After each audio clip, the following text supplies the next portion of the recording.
to look into those kind of things.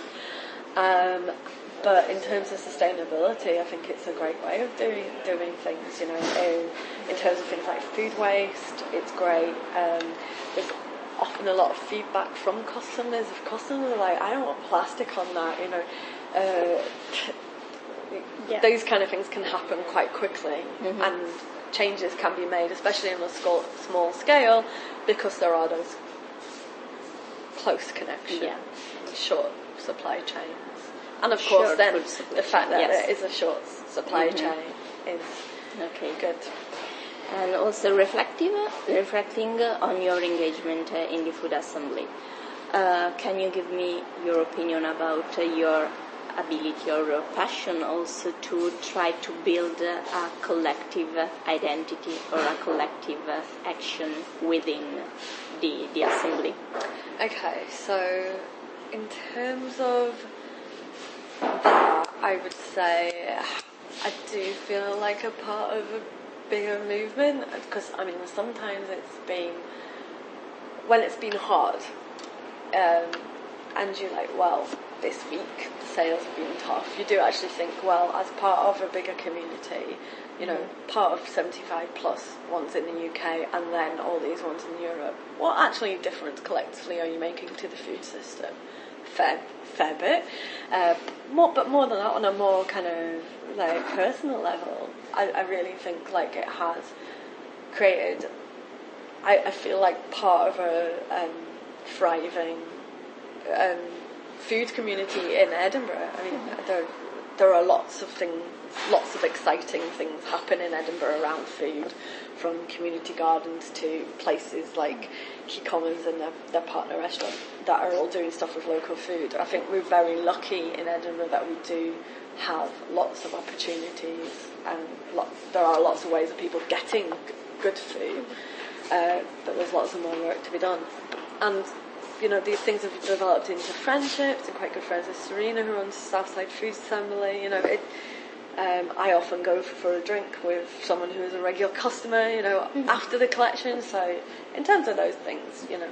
Okay, so it is then a real there is community. also a trust and also information sharing, knowledge sharing. Oh yeah, I think so. Yeah.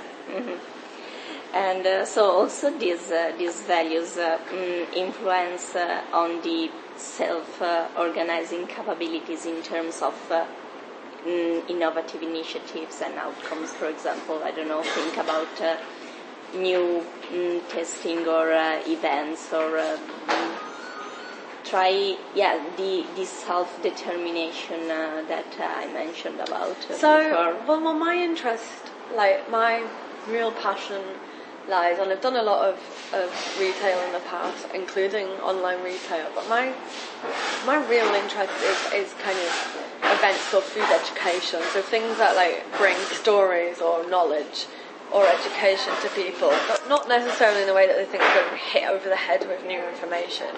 I just like telling stories, you know. That's what I really like.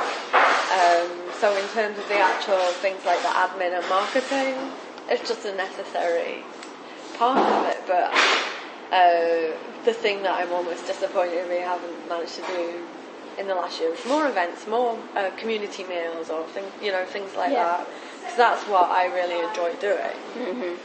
And also in terms of food sovereignty, comparing to the more traditional and more conventional food system, and also these innovative ways of configuration into the alternative food networks, such as the food assembly. Do you think that the food context, the conventional food context, can boost or hamper, like hinder these innovative solutions?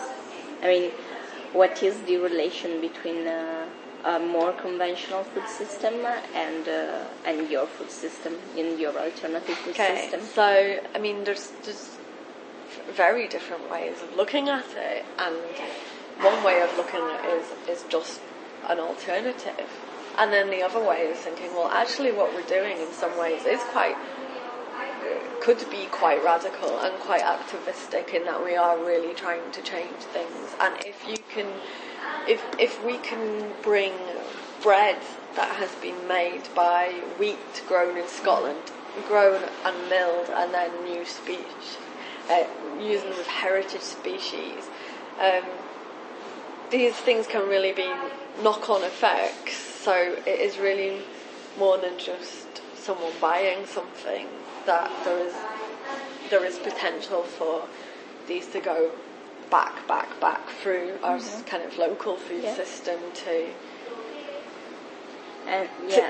to be something way more holistic than people don't realise that possibly whether they buy bread from Tesco's or from 2 cafes down the road is actually could make such a big difference to growing local economies, communities, and these things. Do you think that also institutional organizations such as, I don't know, the government or city councils or the NHS will need to be involved more in sustaining, in supporting these alternative food networks or these alternative movements? They work the best when there is some boost behind them. So, for example, the Stirling Food Assembly, which Stuart was involved in, was part of a sustainable cycle transport hub and a local food initiative.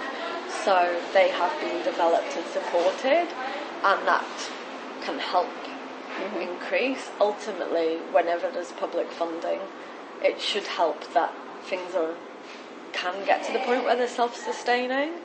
But also the problem is often things are given funding and then funding is cut pretty quickly, and then the project ends and then a new project starts. So I think it's imperative that that projects, and not necessarily just alternative food networks, but all these projects should be part of a long, cohesive, long-term strategy to make lasting change. Yeah. Because £2,000 one year is nothing. It's not enough. Yeah. But also it has to be consistent. But will that ever happen? It's a dream. So going also around the use of the online tools or like the app, I don't know which tools you use to organize and to manage all the activities of the food assembly. But so the tools that you use, in which way do you think are different from more traditional or other type of alternative food networks, such as the farmers markets or the box schemes? So I think the fact it is a digital platform is a massive difference. I think the fact it's an app is a massive difference. I think a lot of people buy their online orders on the app. I don't know about the statistics of that.